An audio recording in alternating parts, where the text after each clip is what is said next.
उनके आराध्य श्री राम हैं। और जिस सीता से मिले बिना वो उसके कष्ट को जानकर इतने विचलित हो गए, वो और कोई नहीं, उन्हीं की माता है जिसका राम ने त्याग किया है।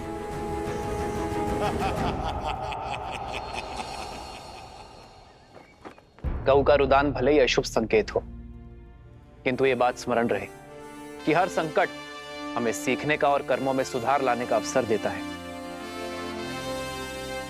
और जैसे आर्य सुमंत ने बताया कि गऊ के रुदान का कारण उसके बछड़े से उसका विरह था, जिसे शीघ्र ही ढूंढकर उसकी माता से पुनः मिलाने का आदेश है।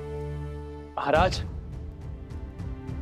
ये तो नहीं पता कि आपने ऐसा क्यों किया, किंतु क्या शत्रुघ्न को अश्व से दूर रखने का आदेश उचित है? शक्तिशाली राष्ट्र सबसे पहले आक्रमण नहीं करता भरत, और जिस राजा की अयोध्या के अश्वमेध यज्ञ को चुनौती देने की इच्छा है, उसे भी तो युद्ध के लिए सज्ज होने का अवसर मिलना चाहिए। और यदि इस बीच किसी कारणवश अश्व की मृत्यु हो जाए तब क्या होगा? अश्व की मृत्यु तभी संभव है जब यज्ञ देवता कुपित हो। यज्ञ देवता का प्रभु श्री राम पर कोपित होना तो असंभव है। संभव है। असंभव? जितनी पवित्रता से भैया ने ये यज्ञ करवाया है, यज्ञ देवता का कुपित होना असंभव है गुरुदेव। यज्ञ में दी आहुति यदि यज्ञ देवता ने ना स्वीकारी तो वो कुपित होंगे। परंतु यज्ञ देवता आहुति स्वीकार करेंगे क्यों नहीं? क्योंकि यज्ञ में मंत्रोच्चार केवल महाराज राम ने किया है, उनकी पत्नी ने नहीं। परंतु महारानी की मूर्ति मंत्रोच्चार कैसे कर सकती है?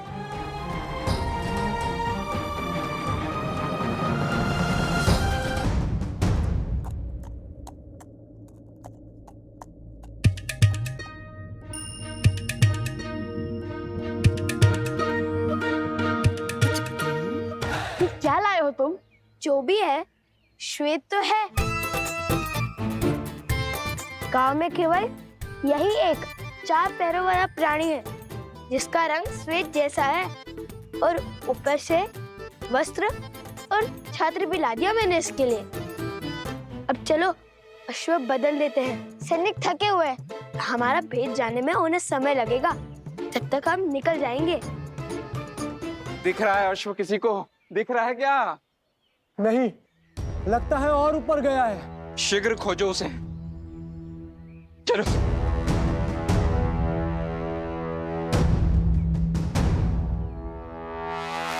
हमें सैनिकों का ध्यान भटकाना होगा। जो आ गया भैया, आप अश्व को पकड़िए, मैं अश्व की ध्वनि निकालता हूँ, उनका ध्यान भटकाता हूँ। ये अश्व की ध्वनि है या फिर गधे की? पर भैया गधा तो डी चौ करता है।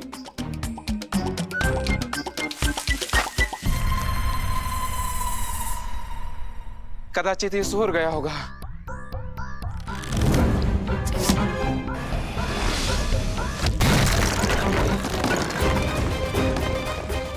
ये सोर क्या ध्वनि है?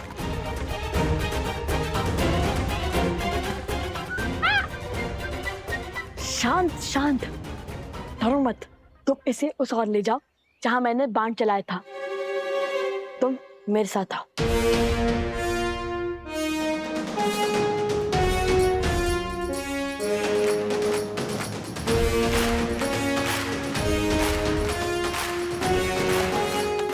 मरण है ना, हमें अश्व को कैसे रोकना है? कैसे रोकना है? ये बात कब हुई? तो तुम्हें क्या लगता है भगवान वाल्मीकि ने हमें मिथिला के प्रवास के लिए क्यों भेजा था? ओ, स्मरण आया, इस प्रवास की तैयारी के लिए।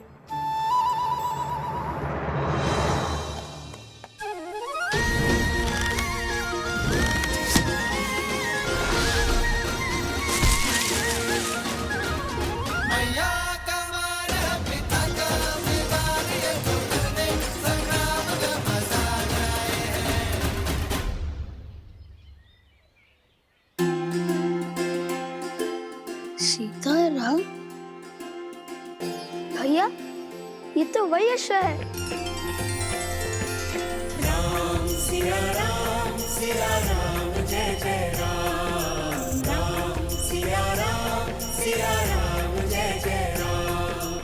कदाचित इसका, हमारा और सीताराम का कोई ना कोई संबंध अवश्य है। क्यों मित्र, हम स्मरण है ना? उस गधे से भय तो नहीं लगा?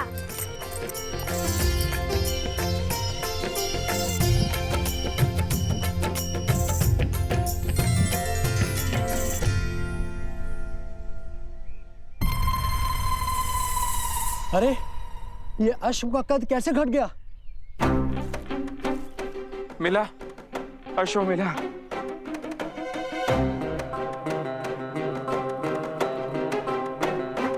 रंग भी बदला बदला सा लगता है।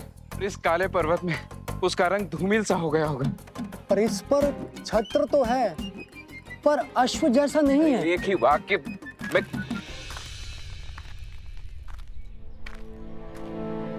प्रणाम राजकुमार। सेना भी पहुंच रही है। अश्व मिला क्या आप सबको? उस ओर देखिए राजकुमार, हमने एक क्षण भी अश्व से अपनी दृष्टि ओझल नहीं की। आदेश यज्ञ के अश्व पर दृष्टि रखना था सेनापति। आप लोग यहाँ क्या वनगमन कर रहे हैं? अश्व के पीछे ही गमन कर रहे हैं राजकुमार। ये क्या आपको अश्व दिखाई दे रहा है?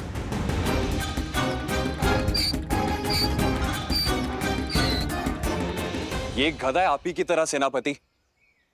आप अयोध्या लौट जाइए। सैनिकों, हमें शीघ्र ही अश्व ढूंढना होगा। भैया, औषधि? नहीं, हम अभी नहीं ला सकते। वो देखो, पर्वत पर सैनिक है, हम पकड़े जा सकते हैं। सर्वप्रथम हम स्वर्ण कमल लेकर आते हैं, फिर इसको पास के किसी गांव में छुपा देंगे।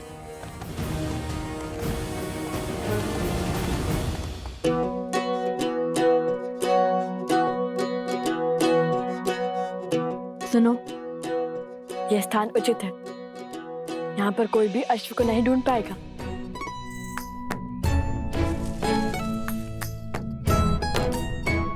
अब ठीक है, अब तुम खाओ पियो विश्राम करो, लेकिन ध्वनि मत करना, ठीक है? ध्वनि मत निकालना।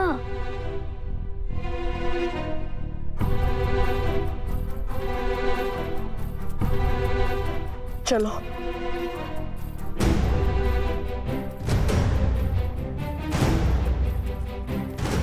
अरे, अब क्यों छुप रहे हैं हम? अब तो अश्व भी नहीं है हमारे साथ। यदि सैनिक ने हमें देख लिया, तो हमसे प्रश्न किया, तो वन देवी के पुत्र सत्य थोड़ी ना कहेंगे।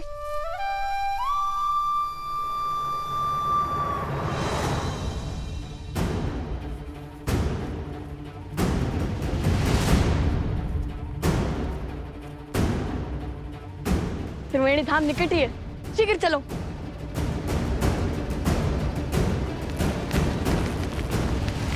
ऋषि कुमार,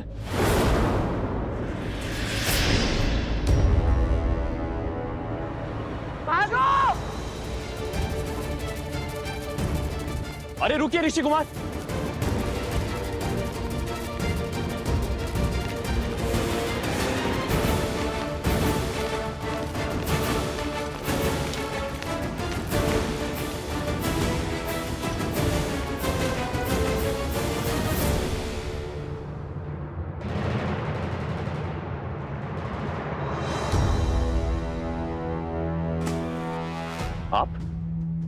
आपको तो मैंने अयोध्या में देखा था। और क्या वो ऋषि कुमार वही हैं जिन्होंने अयोध्या में गान किया था? क्या आप क्या कहना चाहते हैं? नहीं, वो नहीं है। तो फिर वो दोनों भागे क्यों? क्योंकि वो असत्य नहीं बोल सकते, किंतु मैं बोल सकता हूँ ना। आपने क्या हमारे अश्वमेध के अश्व को कहीं देखा है?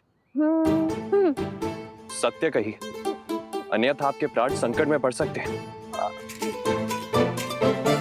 सत्य सत्य तो ये है, आप और आपके सैनिक कभी एक बाल ऋषि कुमार के प्राण नहीं हारेंगे। और दूसरा सत्य ये है, आप और आपके सैनिक लव कुश से कभी जीत नहीं पाएंगे। राजरुज, वो दिख गए, वो ऋषि कुमार। ऋषि कुमार, रुको।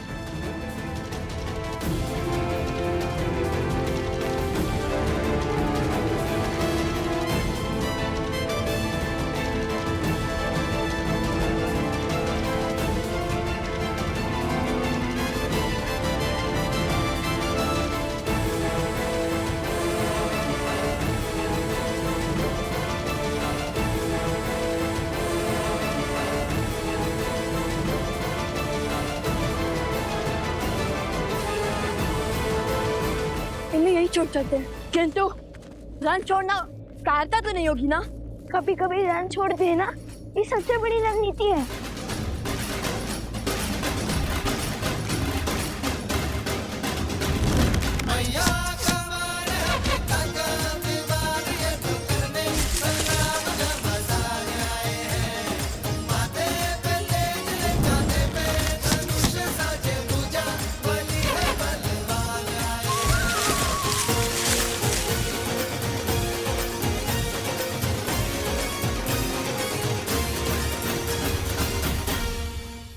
सैनिकों, शीघ्र हटाओ इसे।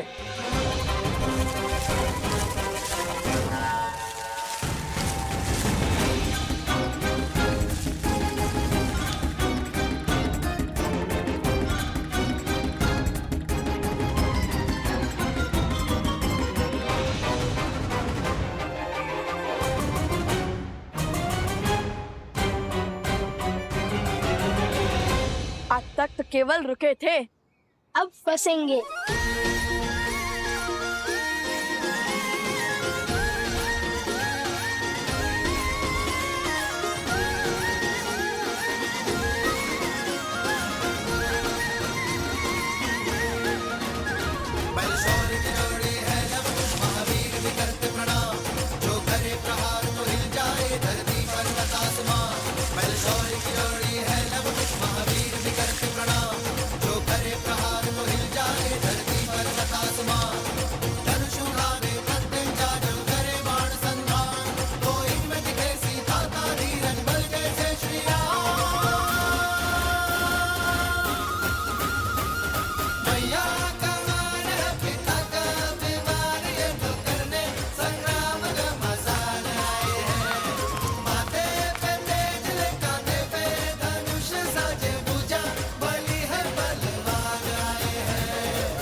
बस अब वो यहाँ फंस जाएंगे, पर हमें अधिक समय मिल जाएगा।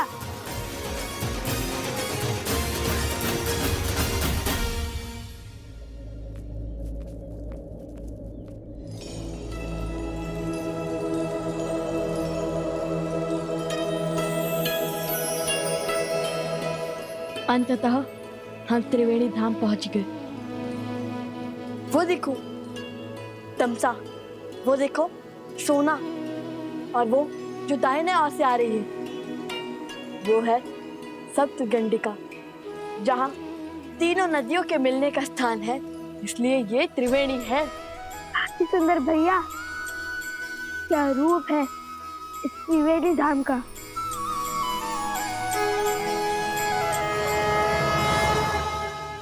भैया अभी आंखें मूंदी तो मन में एक विचार आया। हमने अश्व को तो छुपा दिया, किंतु उसकी रक्षा के लिए किसी को नहीं छोड़ा। चल हम शीघ्र अतिशीघ्र सारे स्वर्ण कमल एकत्रित कर चलते हैं, ताकि किसी के वहां आने से पहले हम अश्व तक पहुंच सके।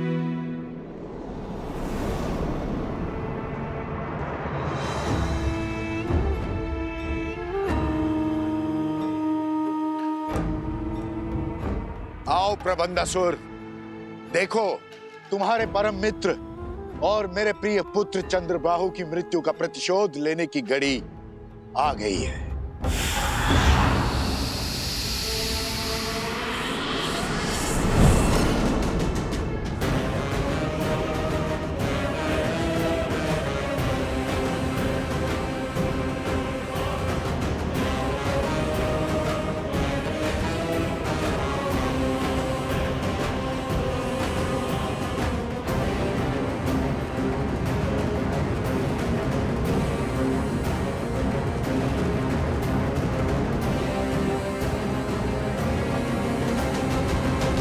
महाराज सहस्त्रमुख रावण की जय।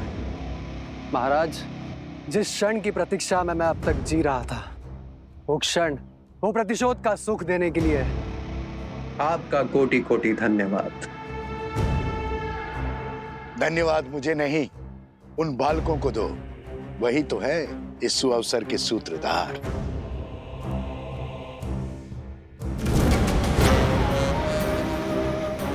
मैं उस अश्व को मारकर उस राम के अश्वमेध यज्ञ को असफल कर दूंगा। वो जिस मर्यादा धर्म की ध्वजा लहराना चाहता है, उसे मैं ताड़ ताड़ कर दूंगा। कदापि नहीं। हमारे प्रतिशोध की पूर्ति इस अश्व की मृत्यु से नहीं होगी। जैसा मैं कहता हूं वैसा करो। किंतु महाराज, सामने खड़े सुअवसर को केवल मूर्ख ही गवाते हैं। मैं इस अश्व को मारकर सीधा राम को युद्ध के लिए ललकारूंगा। फिर वो तो क्या, उसके समस्त परिवार को समाप्त कर दूंगा मैं। अपनी क्रोधाग्नि को शांत करो। बल से नहीं, बुद्धि से काम लो। वचन देता हूं, प्रतिशोध का ऐसा भव्य सुख दूंगा तुम्हें, जिसमें राम और उसका परिवार स्वयं ही एक दूसरे की मृत्यु का कारण बनेंगे। सबको मारने में आनंद आएगा या उन्हें स्वयं ही एक एक करके एक दूसरे को मारते हुए देखने में आनंद आएगा? और अपनी योजना के लिए मैंने तुम्हें चुना है, क्योंकि छल में तुम्हें मात देना असंभव है। तुम कभी भी कोई भी रूप धरकर किसी भी वस्तु में प्रकट हो सकते हो। मैं चाहता हूं कि तुम यज्ञ के अंत तक इस अश्व के साथ रहो। वो लवकुश बहुत संस्कारी और साहसी है। तुम मेरे साथ मिलकर इस अश्व को इक्ष्वाकु वंश के अंत का साधन बनाओगे। परंतु महाराज, किंतु परंतु यद्यपि कुछ नहीं सुनना है मुझे। जैसा कहता हूं वैसा करते जाओ।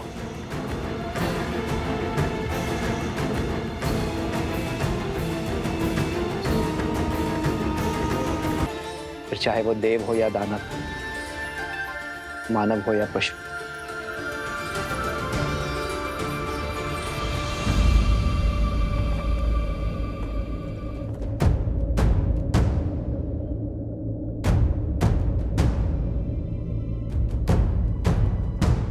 क्या हुआ सेनापति? शत्रुघ्न ने तुम्हें यहाँ क्यों भेजा? मुझे क्षमा करें महाराज, उन्होंने मुझे अति शीघ्र अयोध्या लौटने का आदेश दिया है, क्योंकि मेरी चौकसी में यज्ञ का अश्वक हो गया। अश्वक हो गया?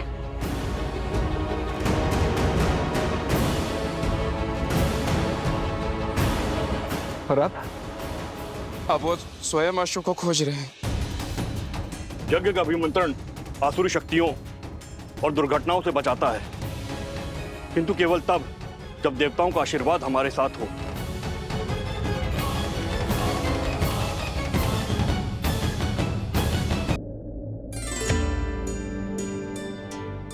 यज्ञ का अश्व लव और कुश ने पा लिया है। क्या इस पर अब भी कोई संकट आना बाकी है? क्या देवताओं को श्री राम का यज्ञ अस्वीकार है? उद्देश्य की पूर्ति हेतु बाधाएं तो मार्ग में आती ही हैं। रही बात देवताओं की, तो यज्ञ के विधि विधान, सभी नियम स्वयं पुरातन ऋषियों ने ही निर्धारित किए थे, जिन्हें देवताओं को भी मानना पड़ता है, क्योंकि ये विधि विधान ही तो है जो मानव समाज का आधार है। अर्थात श्री राम के जीवन की पीड़ाएं अभी तक समाप्त नहीं हुई। नहीं प्रिय गणेश, ऐसा नहीं कहते, क्योंकि मेरे आराध्य नारायण ने तो अवतार ही संसार की पीड़ा भोगने के लिए लिया है। मैंने तो केवल एक बार समुद्र मंथन में विषपान किया था, परंतु मेरे आराध्य तो प्रत्येक अवतार में भिन्न भिन्न प्रकार के विष का पान करते हैं। परंतु जैसे मैंने विष के प्रभाव को अपने शरीर में व्याप्त नहीं होने दिया, वैसे ही मेरे आराध्य ने भी विष के प्रभाव को अपने तपोबल, अपने सिद्धांतों को विचलित नहीं करने दिया। केवल एक भिन्नता है महादेव, आपके कंठ में विष रोकने के लिए मैंने अपनी शक्ति का प्रयोग किया था, किंतु यहाँ राघव और सीता के पास तो साथ का भी सुख नहीं है।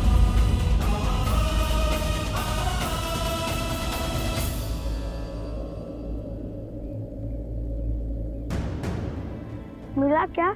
स्वर्ण कमल छोड़िए, मुझे तो साधारण कमल भी नहीं दिख रहा। ठंड के कारण तो कुछ भी दिखाई नहीं दे रहा है। चलो तनिक समीप चलकर देखते हैं।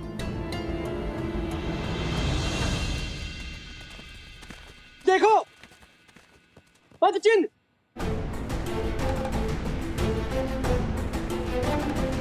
अरे अरे रुक जाइए, ये कोई छल है।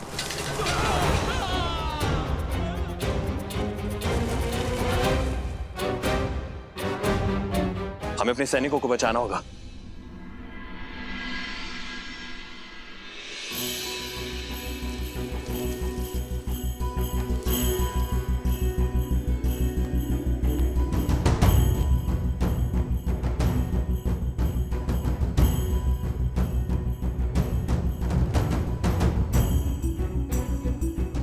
यहाँ भी नहीं है।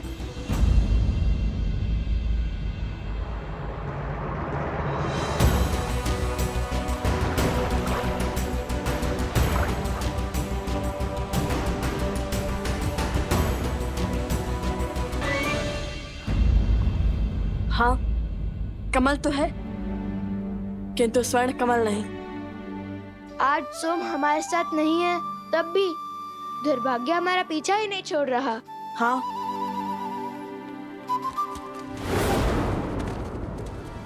लगता है वो लोग समीप आ रहे हैं।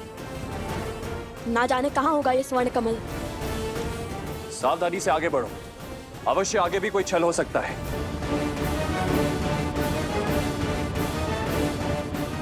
कुछ कहीं हम कुछ भूल तो नहीं रहे?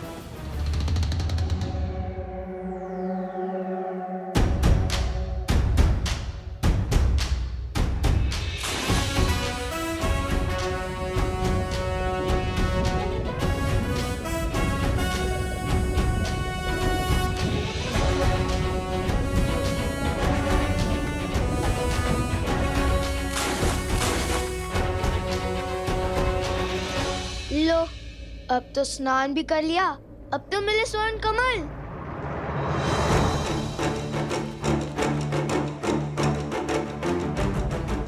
भैया, ये आने वाले हैं।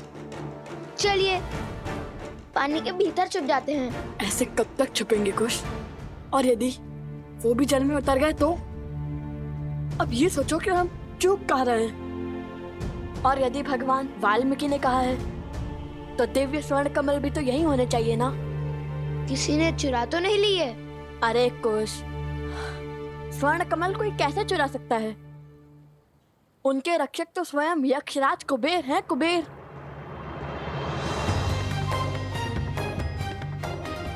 तो यहाँ चूक हुई है हमसे। कुबेर मंत्र का जाप करने को कहा था गुरुवर भरद्वाज ने हमें।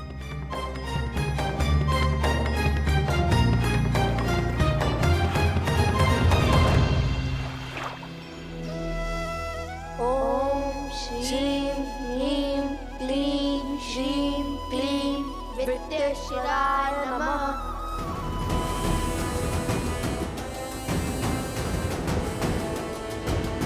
नदी की ओर चलिए, अवश्य ही वो अपनी प्यास तृप्त करने नदी की ओर भागे होंगे। ओम श्रीं ह्रीं क्लीं श्रीं विद्येश्वराय नमः। ओम श्रीं ह्रीं क्लीं विद्येश्वराय नमः। ओम श्रीं ह्रीं क्लीं श्रीं क्लीं विद्येश्वराय नमः। ओम श्रीं ह्रीं क्लीं श्रीं क्लीं विद्येश्वराय नमः। ओम श्रीं ह्रीं क्लीं श्रीं क्लीं विद्येश्वराय नमः। हे तमसा माता, सहायता कीजिए हमारी। हमारी माता भी आप ही की भांति हैं, प्रकृति का अंग। आप जल देवी हैं और हमारी माता वन देवी हैं। बचाइए हमें तमसा माता। वित्तेश्वराय नमः। ओम श्री ह्रीं क्लीं श्रीं क्लीं वित्तेश्वराय नमः। आपके पुत्रों को हमारा आशीर्वाद प्राप्त करने के लिए नदी में स्वयं स्नान करना होगा और आपकी संतानों की सुरक्षा हमारा दायित्व है।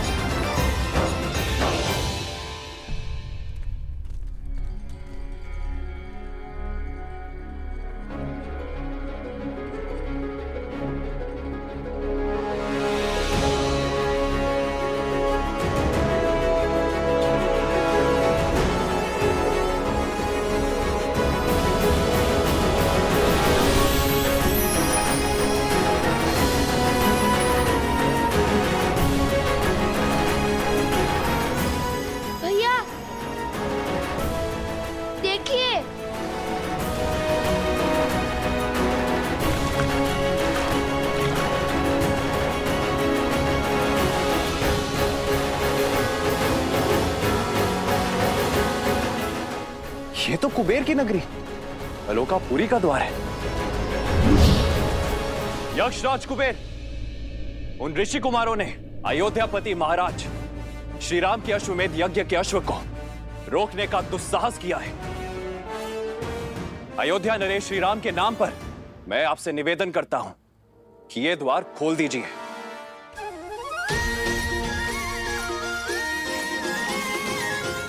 ये तो अवश्य ही यक्षराज कुबेर की नगरी आलोकपुरी लगती है।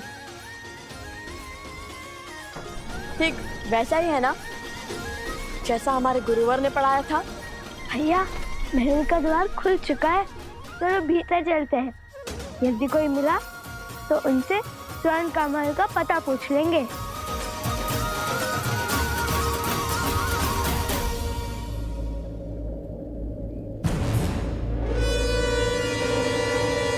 सत्य कहते हैं भैया, भय बिन होए ना प्रीत। यक्षराज कुबेर, यदि आपने ये द्वार नहीं खोला तो आपको मेरे बाणों का सामना करने के लिए सज्ज होना पड़ेगा। और स्मरण रहे, इक्ष्वाकु वंशजों के बाण कभी भी खाली नहीं गए हैं।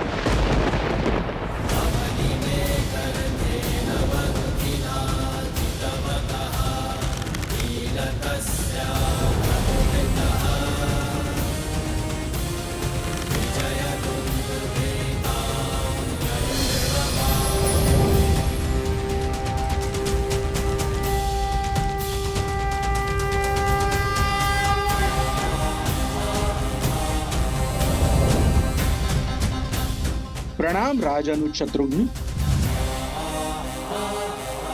प्रणाम। लेकिन मैं आपका अभिनंदन लेने नहीं, अश्वमेध यज्ञ के अश्व के चोरों को लेने आया हूं।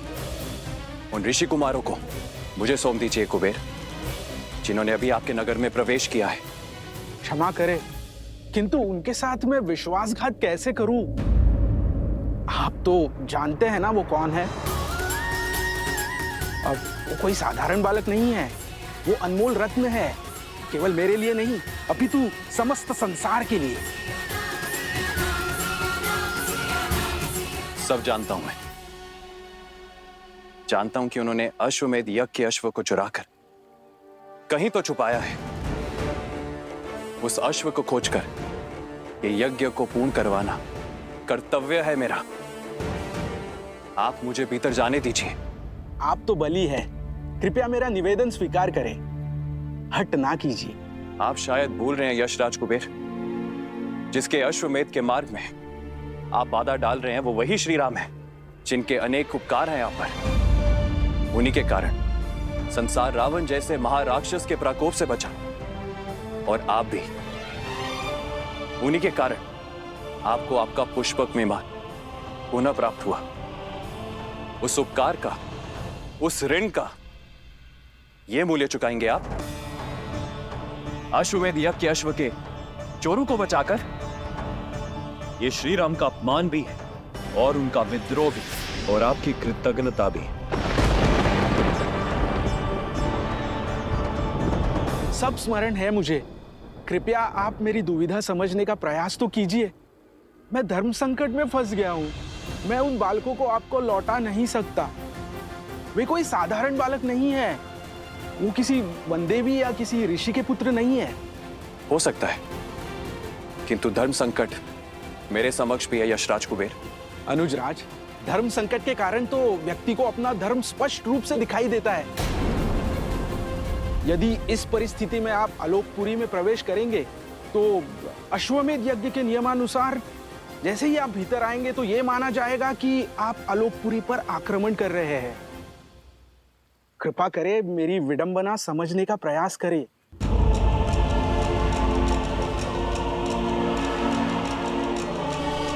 ठीक है, खेलिए दाव, पर भूलिएगा मत, चोर का सहायक भी चोर ही होता है कुबेर।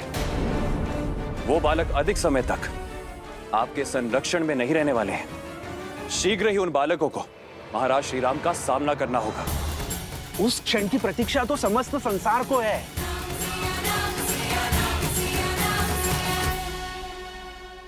इस सहस्त्र मुख की माया यही जाने, न जाने कैसे कैसे दांव खेलता है ये।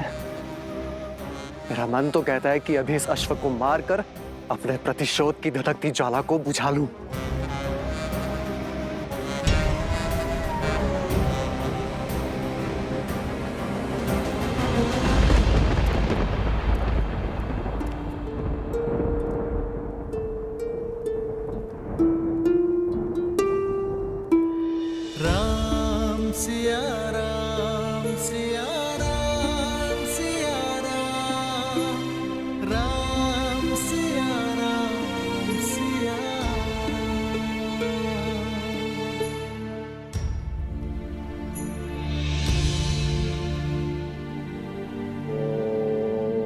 ब्रह्मदेवाय नमः।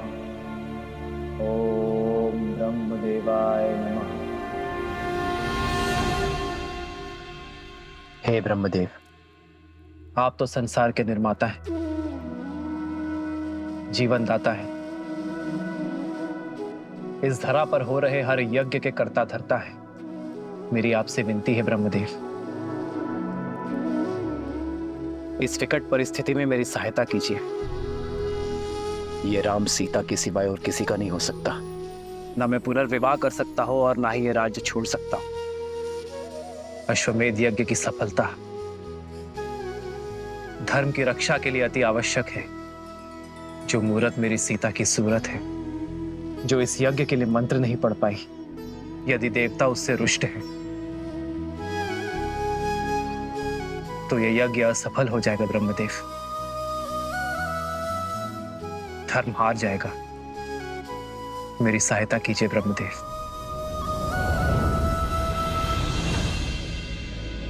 ओम ब्रह्मदेवाय नमः। ओम ब्रह्मदेवाय नमः। ओम ब्रह्मदेवाय नमः। ओम ब्रह्मदेवाय नमः।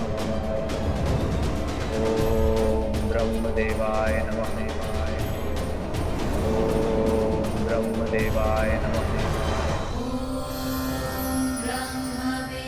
महादेव, प्रणाम महादेव। प्रणाम देवी पार्वती। प्रणाम ब्रह्मदेव। समस्या विकट है, किंतु आपके अतिरिक्त किसी और के पास इस समस्या का कोई समाधान नहीं। ब्रह्मदेव, सृजन, जीवन और मृत्यु तीनों ही परस्पर जुड़े हुए हैं। जैसे ही सृजन का विचार आकार लेना आरंभ करता है, जीवन आरंभ हो जाता है। जैसे जैसे जीवन विकसित होता जाता है, मृत्यु का समय निकट आ जाता है और मृत्यु के आते ही एक नए सृजन का शंखनाद हो जाता है। परंतु अभी द्वापर और कलियुग आने में समय शेष है। ऐसे में यदि रामावतार ने इस युग में अपने कर्म पूरे नहीं किए तो द्वापर में राक्षसों और असुरों की शक्ति का प्रभाव बहुत अधिक बढ़ जाएगा। और यदि ऐसा हुआ ब्रह्मदेव, तो द्वापर युग का स्वरूप कलियुग जैसा होगा और स्वयं कलियुग का स्वरूप तो नरक से भी अधिक दुर्दांत और भीषण सिद्ध होगा। इसलिए यह अनिवार्य है कि त्रेता युग में नारायण का रामावतार अपने सभी उद्देश्य, अपने सभी कर्म सफलतापूर्वक पूर्ण करे। रही बात जीवन की रक्षा की, तो जीवन की रक्षा तो केवल सृजन अर्थात स्वयं ब्रह्म ही कर सकते हैं, मृत्यु नहीं। इसलिए हे ब्रह्मदेव, मेरे आराध्य नारायण की रक्षा केवल आप ही कर सकते हैं।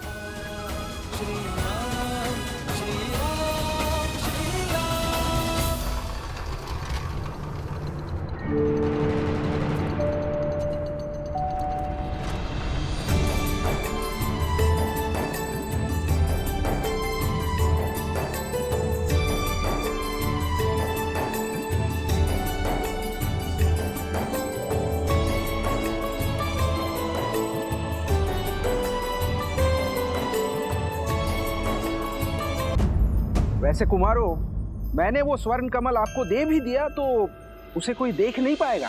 क्या? क्यों? वो ऐसे कि इस ब्रह्मांड में अनगिनत दिव्य वस्तुएं होती है, क्या वो सभी हमें दिखाई देती है? नहीं ना? ठीक उसी प्रकार आप जानते हैं, एक काल था जब ये द्वार सभी को दिखाई देते थे। वो समय था सत्ययुग।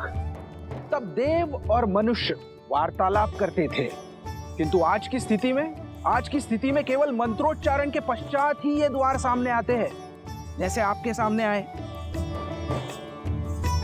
उसके पश्चात द्वापर युग में ये आलोकपुरी के द्वार पूर्ण रूप से अदृश्य हो जाएंगे और केवल सत्कर्म करने वाले व्यक्ति ही इस द्वार से भीतर आ पाएंगे, वो भी मृत्यु के पश्चात। और कलयुग में तो कोई भीतर आ भी नहीं पाएगा, मृत्यु के पश्चात भी नहीं। हाँ, केवल श्री विष्णु जी के या उनके अवतारों की पूजा करने वाले भक्त भीतर आ सकते हैं। और इस युग में आलोकपुरी की कोई वस्तु धरती पर दिखाई भी नहीं देगी। पुष्पक का क्या? हमने रामायण पढ़ी है, पुष्पक तो सबको दिखता है। पुष्पक की महिमा विशेष है। पुष्पक का निर्माण विश्वकर्मा ने धरती पर किया था और उसे यहाँ स्थान प्राप्त हुआ क्योंकि उसने प्रभु श्री राम की सेवा की थी। तो हम भी तो सबसे बड़े भक्त हैं श्री।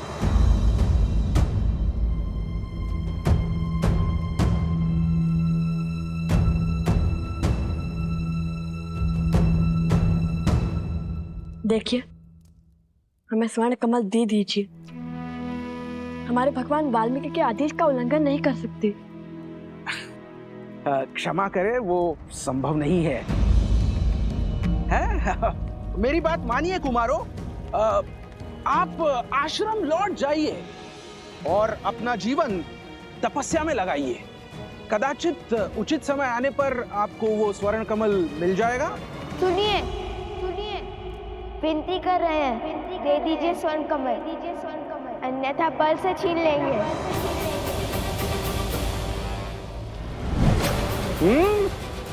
अब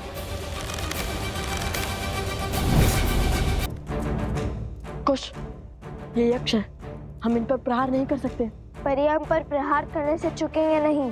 परंतु मैंने ये भी नहीं कहा कि हम अपना बचाव भी नहीं कर सकते।